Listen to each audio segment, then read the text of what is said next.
এমন একটা প্ল্যাটফর্ম হচ্ছে যেখানে কিন্তু তোমরা নানাভাবে সোশ্যাল মিডিয়াকে ইউজ করতে পারো। মানে তুমি ফেসবুক, ইনস্টাগ্রাম, ইউটিউব যে কোনো কিছুই চালাও না কেন, সেটাকে তুমি নানা রকম ভাবে ইউজ করতে পারো। কারণ রিচার্জ করছো তুমি, তোমার ফোন তোমার হাতে, তোমার রিচার্জ তুমি টাকা খরচা করছো, এবং তুমি সেটা থ্রু দিয়ে তুমি হাসি খুশি থাকার জন্য, নিজেকে মনোরঞ্জন করার জন্য, নিজেকে খুশি রাখার জন্য, নাকি পরিবারকে খুশি রাখার জন্য, নাকি পরিবারের পাশে দাঁড়ানোর জন্য। তো তুমি মানে কিভাবে এনজয় করবে বা কিভাবে সোশ্যাল মিডিয়ায় কাজ করবে, সেটা কিন্তু তোমার হচ্ছে ব্যক্তিগত ব্যাপার। তবে বেশিরভাগ ক্ষেত্রেই আমি বলবো যে যারা ফেসবুক, ইনস্টাগ্রাম, ইউটিউব করছে, তারা কি মনোরঞ্জনের জন্য বা নিজেকে হ্যাপি রাখার জন্য অবশ্যই না, কিছু সেখান থেকে ইনকাম করার জন্য, সেখান থেকে কিছু আর্নিং করার জন্য কিন্তু সোশ্যাল মিডিয়ায় কাজ করছে। তাই আমার মতো তোমরাও যারা যারা সোশ্যাল মিডিয়ায় কাজ করছো তাদেরকে বলছি যে দেখো, আমরা তো 3 মাসের রিচার্জ করেই নি মোবাইলে, বা 1 মাসের রিচার্জ করেই নিচ্ছি। এবারে মনে করো তুমি মোবাইলটাতে যে রিচার্জের পয়সাটা ঢোকাচ্ছ, তার থেকে যদি কিছু ইনকাম করা যায়, তার থেকে কিছু যদি মানে নিজেকে খুশি রাখাও হবে, সাথে সাথে কিন্তু ইনকাম করাও হবে। তো এইটা যদি আমরা অবশ্য করি, তাহলে সময় নষ্ট করে লাভ কি, তাই না? প্রফেশনাল ড্যাশবোর্ডটা কেনই না অন করব। তাই সবাইকে বলবো, যারা যারা রিসার্চ করে বা মোবাইল চালাচ্ছ, বা মোবাইল চালিয়ে নিজেকে খুশি রাখার চেষ্টা করছো, গান দিয়ে ভিডিও বানাচ্ছ, নিজেকে খুশি রাখছো, নিজে হ্যাপি থাকছো, সবাই তোমার ভিডিও দেখছে, তো ওটাকে কেনই না আমি প্রফেশনাল ড্যাশবোর্ড হিসেবে ব্যবহার করবো, তাই না? তো যারা যারা এখন অলরেডি করনি, তারাও আমি বলবো করে নেওয়াটা ভালো।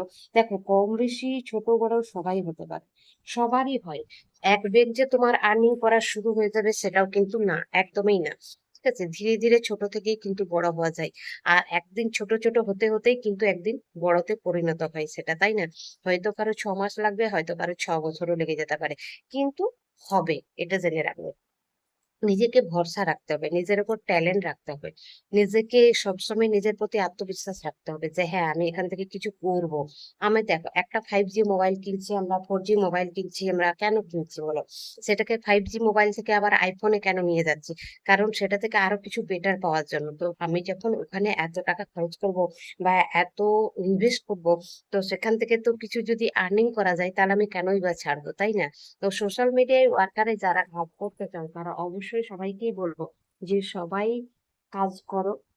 নানা রকম ভাবে তোমরা যেভাবে ব্যবহার করছো, প্রত্যেকেই ব্যবহার করতে পারো, ব্যবহার করো, খারাপ না। ব্যবহার করার সাথে সাথে কিন্তু করা যাবে। তাই তো সবাইকে বলবো, সবাই সঠিকভাবেই কাজ করো। দেখো, মনোরঞ্জন শুধু জিনিসটা তো আমাদের বড় জিনিস নয়, তাই না? সাথে সাথে আমরা যদি ওখান থেকে ইনকামও করতে পারি, বা আমরা পরিবারের পাশে দাঁড়াতে পারি, তাহলে ওর থেকে বেটার বলতে আমাদের আর কিছু হয় না। তো সেহেতু যদি আমাদের হাতে এই সুযোগটা থেকে থাকে, তাহলে আমরা কেনই বা করবো না? দেখ, তুমি পরিবারের সাথে সাথে, যাতে বিশেষ করে মহিলারা বলছি, পরিবারের সাথে সাথে তোমরা কাজ করছো, সাথে তোমরা ভিডিও বানাচ্ছ, ইনস্টাগ্রামে ভিডিও বানাচ্ছ, ইউটিউবে নানা রকম রান্নার ভিডিও দিচ্ছ, ব্লগ ভিডিও দিচ্ছ। তো সেখান থেকে আমরা যদি কিছু আর্নিং পাই, তাহলে ছাড়বো কেন?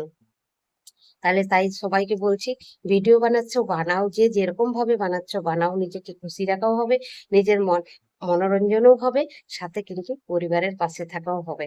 তাই সবাইকে বলবো, এইভাবেই কাজ করে যাও, মন আত্মহারা হবে না, অবশ্যই সফল হবে।